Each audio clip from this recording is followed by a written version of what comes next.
Hi, Amelia. Nice to see you. I think the last time we saw each other in person was last January at Shine. So thank you Yeah. for making the time. I know you are a very busy media lawyer. So first of all, just tell us a little bit about yourself and what you do.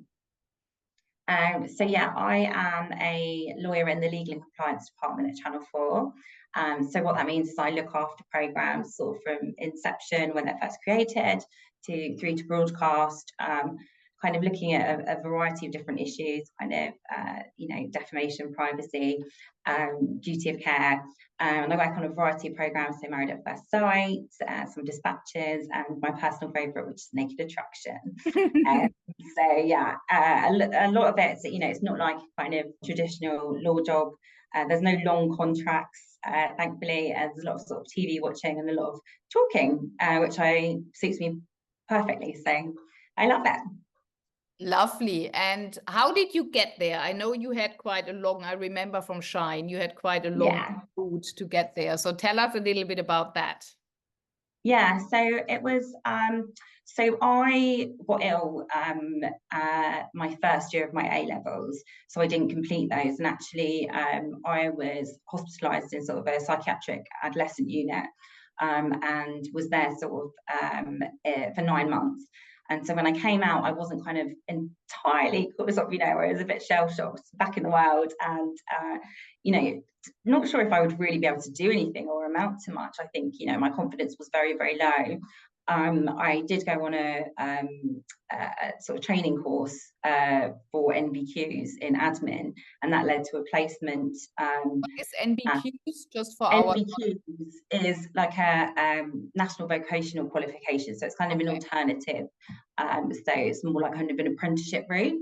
Yeah. Um, and so that I got a placement as an office junior at a company that did competitions and votes for media, and sort of made the tea, answered the phones, and did that for 2 years. And then there was a job advertised as an account executive in the media team, and I didn't think I would sort of get it because it was, I had to have A levels and a degree, and I managed to get it. And it's where I like realized, I sort of loved, I worked on TV accounts, and I realized that's what I really loved doing, sort of working with TV clients. And, I was good at it, and I was really passionate about it.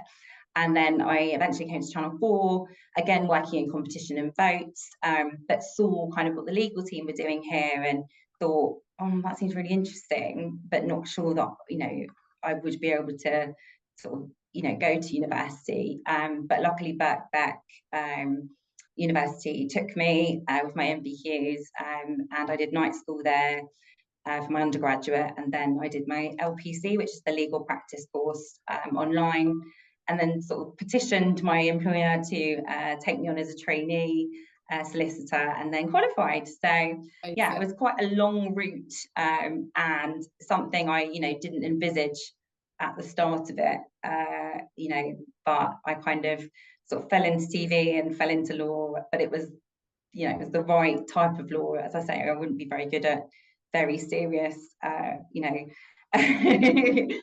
contracts all day, every Yeah, yeah, day. yeah.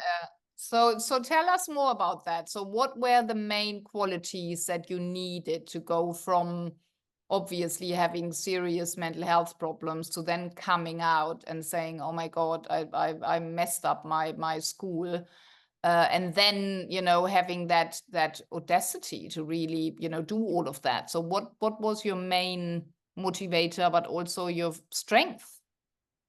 I suppose, I think sometimes once you hit kind of that rock bottom, there's no worse feeling. And actually, you can only, the only way is up. And I think that, once I enjoy something, once I've got a passion about something, I really, work really hard at it.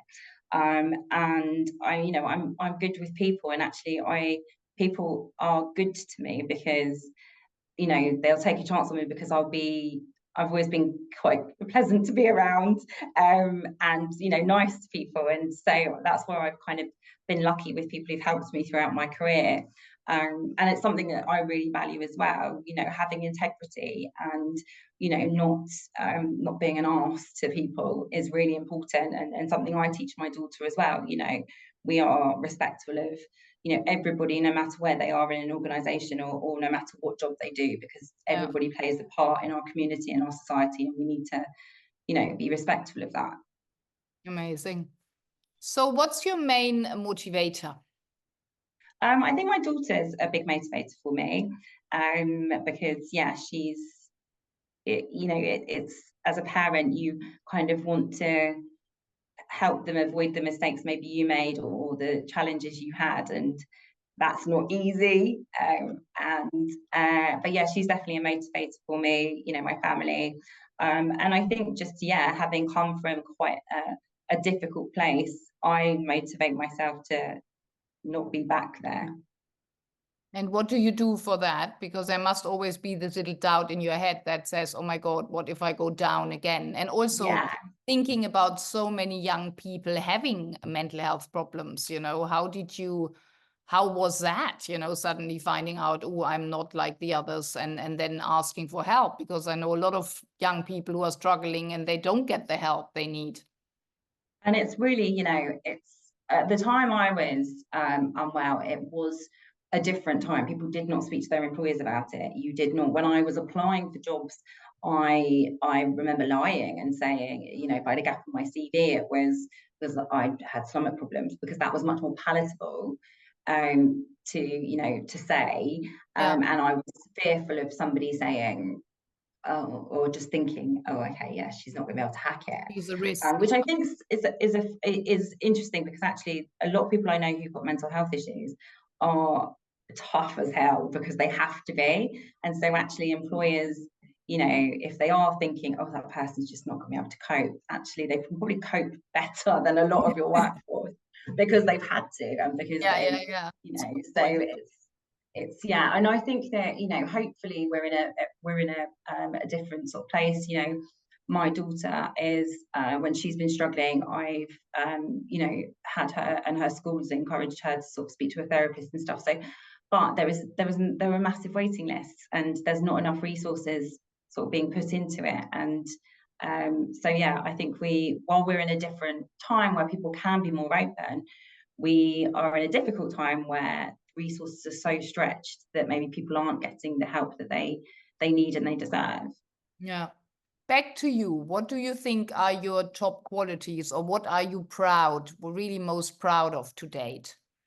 I think I am most proud of kind of doing things my way. And, you know, there was a long time where I felt like I was, you know, you're plagued with self-doubt. You don't, you know, I didn't go to a Russell University. I didn't, you know, don't have A-levels. I don't have a lot of, you know, things that traditional, you know, lawyers might have. And actually at times I was a bit like, oh God, no one's going to take me seriously. But now I feel like I've turned that on its head, and I'm like, more for you. And I actually like surprising people. So when people like sometimes find out I'm a lawyer, they don't believe me, which I quite like. And then especially when I open my mouth and I, you know, I know my stuff and I can do my job really well. I like the shock of, you know, people being quite surprised. Oh, she's not an idiot. You don't look and like an idiot, but being blonde as well, I know what you mean. Being blonde, wearing a Barbie t-shirt, you know, I wear a lot of leopard print as well.